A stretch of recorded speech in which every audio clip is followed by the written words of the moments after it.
आज मला असं कुठेतरी कळलं की महाराष्ट्र शासन असल्यामुळे काही लोक आले नाही आणि मला काही त्याचं लॉजिकच खरं तर कळलं नाही.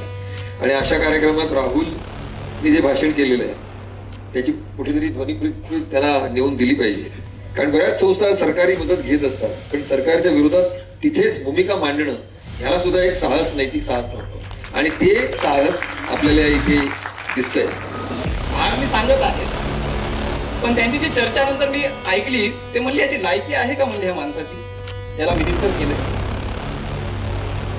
तर रामजोड असं म्हणाले माझ्या वडिलांनी तसं म्हणल्याच्या नंतर, अरे म्हणले रामदासचं पण तसंच आहे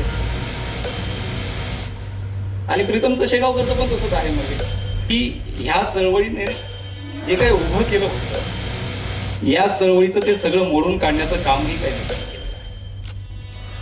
आज तेच भारतामध्ये सुरू आहे. जात बघूनच इथं न्याय दिला जातो. म्हणजे तुम्हाला सगळ्यांना आठवत असं हर्षवर्धन सपकाळांनी इथं भूमिका मांडल्याच्या नंतर मी त्यांना प्रश्न केला सर, राजू सर केला की नाही, तुम्ही परभणी प्रकरणावर का बोलणार नाही. म्हणजे बीड प्रकरणावर ते बोलले आणि परभणी प्रकरणावर बोलले नाही. मग त्यांना मी असा प्रश्न केल्यानंतर ते परत येऊन नंतर म्हणले की मी सद्भावना रॅलीज काढणार आहे. मुद्दा असा आहे की ह्या देशामध्ये जात बघून इथं न्याय दिला जात आहे. सामाजिक न्यायाच्या बाजूने महाविकास आघाडीनं मतं दिली त्याचा वचपा देवेंद्र फडणवीसनी आल्या आल्या ह्या लोकांना दाबणं अत्यंत गरजेचं आहे. हे 5 वर्ष मला बसू देणार नाही शांत. हे माझ्या विरोधात बोलतील, माझ्या विरोधात आवाज उठवतील, आंदोलनं करतील. यांना पोलिसांमार्फत या समाजाला आणि या चळवळीला चिरडून टाकणं गरजेचं आहे. म्हणून त्यांनी ती केलेली ऍक्शन होती परभणी.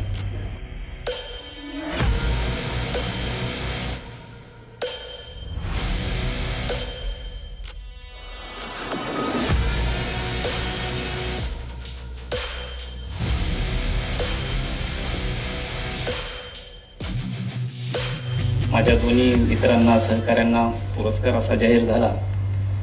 ॲडव्होकेट दिशा वाडेकर, राजू कुरळेकर सर, त्याचबरोबर आमचे मार्गदर्शक कवी लोकनाथ यशवंत सर, स्वप्नीलदादा ढसाळ, सर्व समष्टीची टीम आणि उपस्थित मित्रांनो सगळ्यांना जय भीम.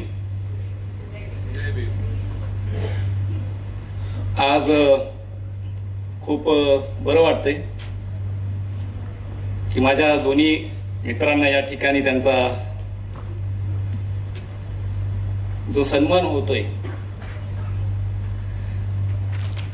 हे मंच यासाठीच निर्माण केलं गेलेलं आहे की ज्या लोकांचा आवाज दाबला जातोय, ज्या लोकांच्या प्रश्नावर कोणी बोलायला तयार नाही, अशा लोकांचा आवाज बुलंद करणारा हा मंच आहे. बाबासाहेबांची चळवळ, बाबासाहेब गेल्याच्या नंतर जी अवसायानात गेली होती आणि आपण बघतो की दलित पॅंथरच्या रूपानं त्या चळवळीला एक वेगळं बळ आलं. दलित पॅंथर चा जन्म झाला आणि दलित पॅंथर 2 वर्षात 3 वर्षामध्ये बरखास्तही झाली. त्याच्यामध्ये वेगवेगळे वाद आहेत, वेगवेगळे कारण आहेत. पण दलित पॅंथर मध्ये असणारे ते तत्कालीन सगळे जे नेते होते ते ज्या विचारांना एकत्रित आले होते, ज्या उद्देशासाठी एकत्रित आले होते, जे रिपब्लिकन लिडरशिपच्या माध्यमातून बाबासाहेबांच्या आंदोलनाचा, बाबासाहेबांच्या राजकीय विचारांचा जो पराभव सुरू होता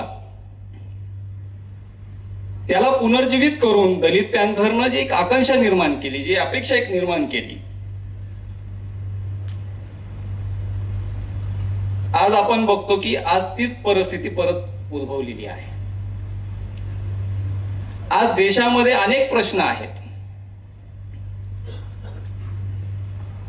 आणि देशातला कोणताही प्रश्न असेल,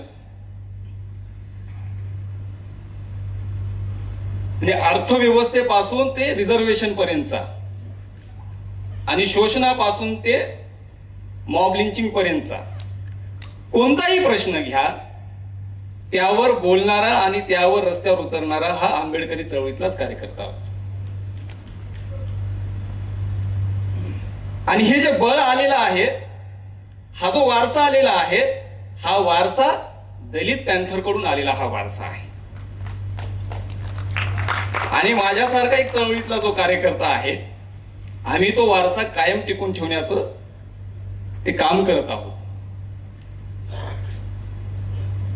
आजचा हा कार्यक्रम मी एक प्रसंग सांगतो.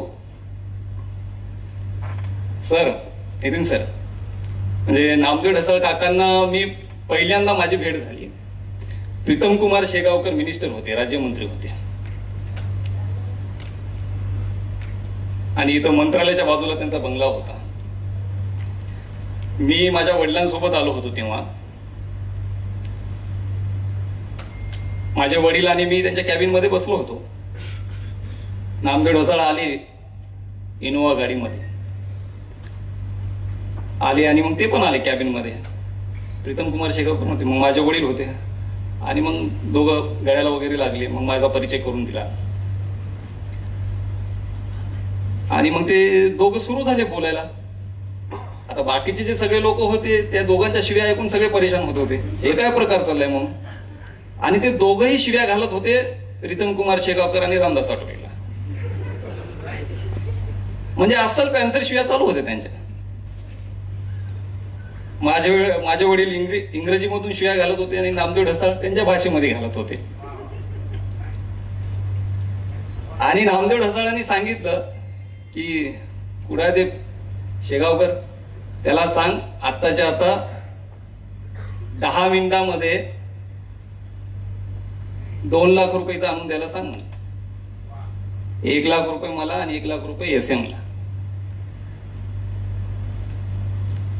मला माहित नाही काय झालं आणि काय नाही. 10 मिनिटाच्या अगोदर 2 लाख रुपये तिथे टेबलवरती आले सर. हा म्हणजे एक भाग मी सांगत आहे. पण त्यांची जी चर्चा नंतर मी ऐकली, ते म्हणले याची लायकी आहे का म्हणले ह्या माणसाची, ज्याला मिनिस्टर केलंय. तर नामदेव ढसाळ म्हणाले, माझ्या वडिलांनी तसं म्हणल्याच्या नंतर, अरे म्हणले रामदासचं पण तसंच आहे आणि प्रीतमचं शेगावकरचं पण तसंच आहे म्हणले. मुद्दा हा आहे की ह्या चळवळीने जे काही उभं केलं होतं, या चळवळीचं ते सगळं मोडून काढण्याचं कामही काही लोकांनी केलेलं आहे. आणि अशा लोकांच्या हातामध्ये ही चळवळ गेल्यामुळं या चळवळीचं नुकसानही झालेलं आहे. या मंचच्या माध्यमातून मी आपणा सर्वांना हेच आवाहन करतो की बाबासाहेबांचं जे आंदोलन आहे, हे आंदोलन पुढे घेऊन जाण्यासाठी आत्ताची जी परिस्थिती आहे ती अत्यंत भयावह परिस्थिती आहे. सरांनी जी भूमिका मांडली की आता त्यांनी जी कविता जी मांडली की पण जात जी शोधणं जे सुरू आहे, आज तेच भारतामध्ये सुरू आहे. जात बघूनच इथं न्याय दिला जातो. म्हणजे तुम्हाला सगळ्यांना आठवत असं हर्षवर्धन सपकाळांनी इथं भूमिका मांडल्याच्या नंतर मी त्यांना प्रश्न केला, सर राजू सर केला की नाही, तुम्ही परभणी प्रकरणावर का बोलला नाही म्हणतात.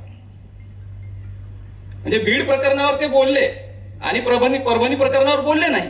मग त्यांना मी असा प्रश्न केल्याच्या नंतर ते परत येऊन नंतर म्हणले की मी सद्भावना रॅलीज काढणार आहे परभणी.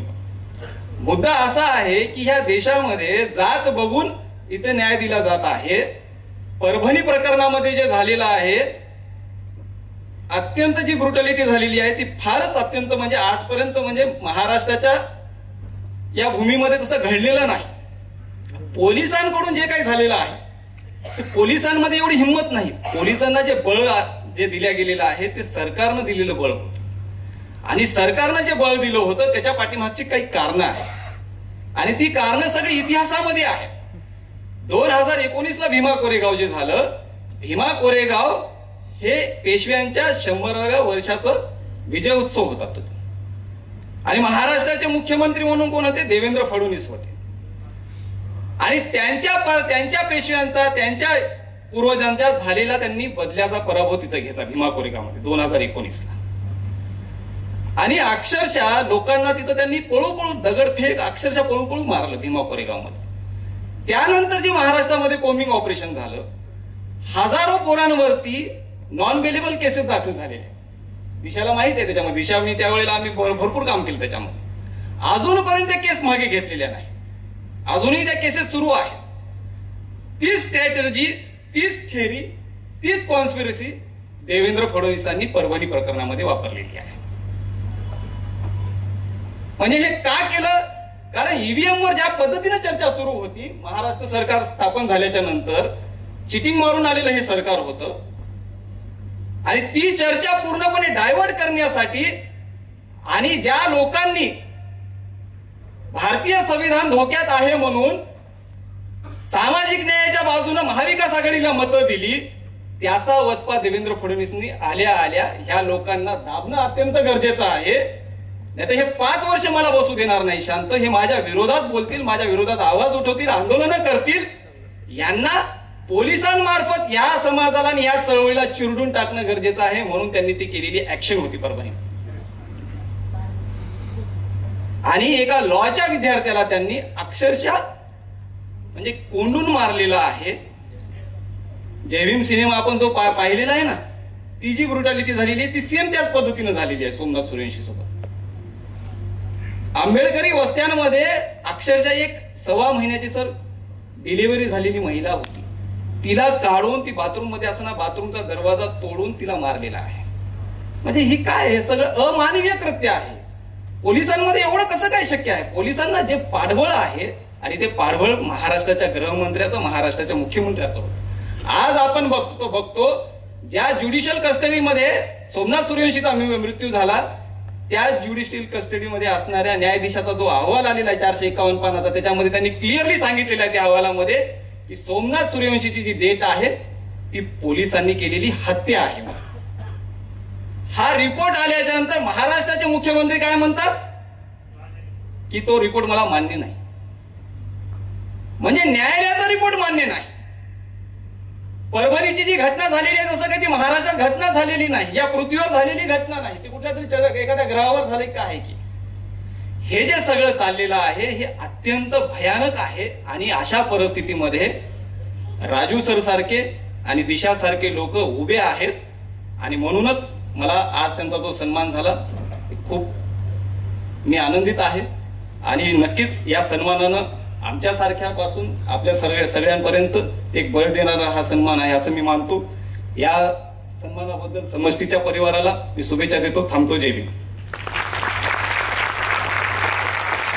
जय भीम पॅन्थर राहुल प्रधान, खूप खूप धन्यवाद. यानंतर मी दशमी क्रिएशन्स या निर्मिती संस्थेचे प्रमुख नितीन वैद्य सर यांना मी इथे आमंत्रित करतो. अनेकांना माहिती असेल जी मालिका आपण डोक्यावर घेतली होती, डॉक्टर बाबासाहेब आंबेडकरांची गौरव गाथा, सर त्या मालिकेचे निर्माते आहेत. त्याचबरोबर सर सावित्री ज्योती या मालिकेचेही निर्माते आहेत. मी राहुलला त्यांना विनंती करतो की सरांना फुले पगडी आणि आपल्याकडून एक भेट देऊन त्यांचा सन्मान करावा. हा समीरला बरं नाईसचे आमचे सीईओ समीर शिंदे यांना विनंती करतो की सरांना फुले पगडी प्रदान करावी. जोरदार टाळ्या होऊन जाऊ द्यात.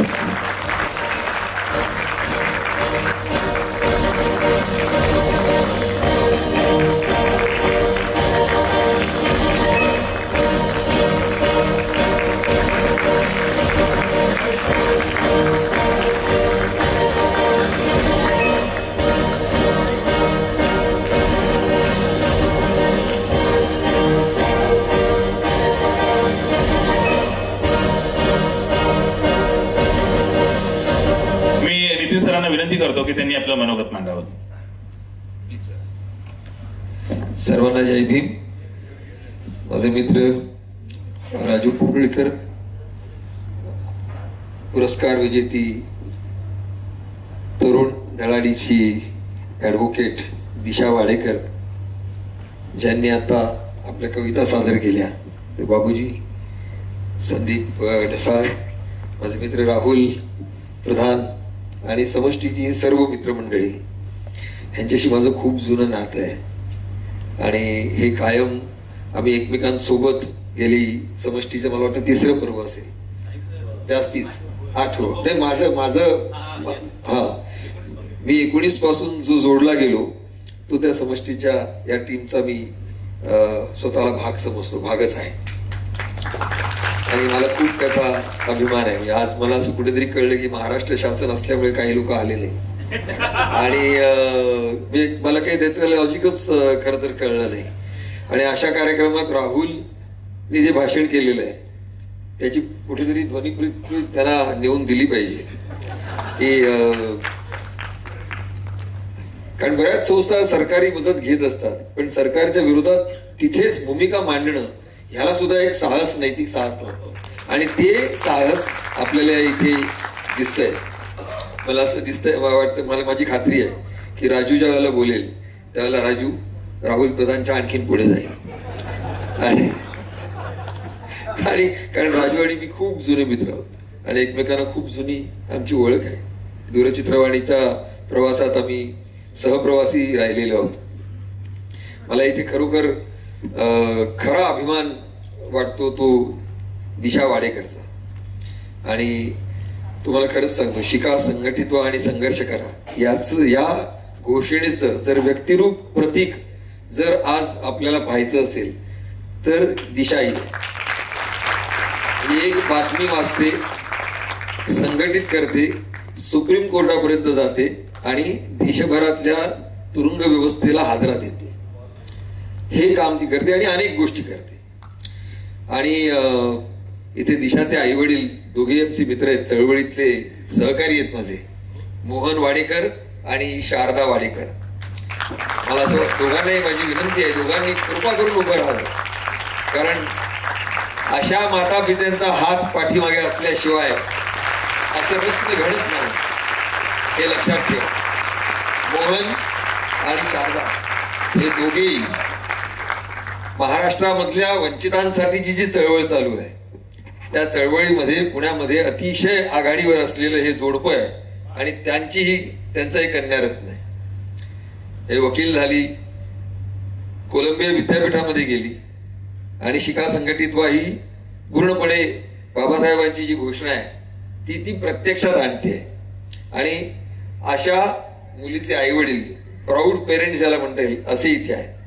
आणि त्यामुळे प्रत्येक आई वडिलांनी आपली मुलं कशी वाढवावीत याचा धडा घालून दिला पाहिजे आणि तो त्यांनी दिलाय. आणि म्हणून दिशा इथे आहे. आणि म्हणून मला दिशाबद्दल अभिमान आणि आनंद आहे. एवढंच बोलतो कारण हा लढा सोपा नाही, काळ कठीण आहे. आणि केवळ महाराष्ट्रातलं एकूणच सामाजिक वर्तमान ढवळून निघालेलं आहे आणि आपण कुठल्या दिशेला चाललो. एकेकाळी पुरोगामी महाराष्ट्र असं म्हणत होतो आणि त्याच महाराष्ट्रात काय घडतंय हे आता राहुलनी परभणीच्या रूपाने इथे विशद केलेलं आहे. आणि असं अनेक, आता हे पहिल्यांदा घडलेलं नाही, हे अनेक याआधी काँग्रेसचं सरकार असतानाही घडलेलं आहे. आत्ताच्या काळातही तेच घडत आहे. व्यवस्था तीच आहे आणि त्या व्यवस्थेविरोधातला संघर्ष हा जो खऱ्या अर्थाने ज्योतिराव फुल्यांनी सुरू केला परवाच आपण सर्वांनी साजरं केलेलं आहे आणि पुढे बाबासाहेबांनी नेला, पुढे पॅन्थर सारखी चळवळ आली आणि आज राहुल, दिशा आणि ही मंडळी ती पुढे नेत आहे. आपल्याला कुठेतरी या सर्वांच्या मागे उभं राहिलं पाहिजे, त्यांचा भाग बनलं पाहिजे. म्हणजे मी आणि राजू परोळेकर, आणि हे सांगताना मला अजिबात संकोच वाटत नाही. आम्हाला परंपरेने गोष्टी दिल्या आणि त्यातून आम्ही घडत गेलो आणि आम्हाला गोष्टी सोप्या होत गेल्या. माध्यमामध्ये प्रवेश मिळवताना मला गोष्टी सोप्या होत्या, त्या गोष्टी वंचित घटकातल्या लोकांना आजही सोप्या नाहीत. आजही त्या भित्ती तशाच उभ्या आहेत आणि मला कल्पना आहे काय संघर्ष या मुलामुलींना करावा लागतो. आणि एक मसानसारखा सिनेमा नरेश घायवान बनवतो, त्याला कुठल्या दिव्यात जावं लागतं. हे दिव्य मी पाहिलंय, सोपं नाहीये. आणि अशा ह्याच्यातून एक निर्मितीची क्षमता असलेली तरुण पिढी आज उभी राहते आणि समष्टी घडवते. त्यांचा मला म्हणूनच खूप अभिमान वाटतो. एवढंच बोलतो, माझे 2 शब्द संपवतो. कारण मला राजू आणि दिशा दोघांना ऐकण्यामध्ये, विशेषतः दिशाला ऐकण्यात जास्त इंटरेस्ट आहे. कारण राजू काय बोलेल हे आपण इथे कल्पना करू शकतो. दिशा ही खऱ्या अर्थाने या पुढच्या पिढीला दिशा दाखवणारी आहे, याच्याबद्दल माझ्या मनात शंका नाही. धन्यवाद. खूप खूप आभार सर.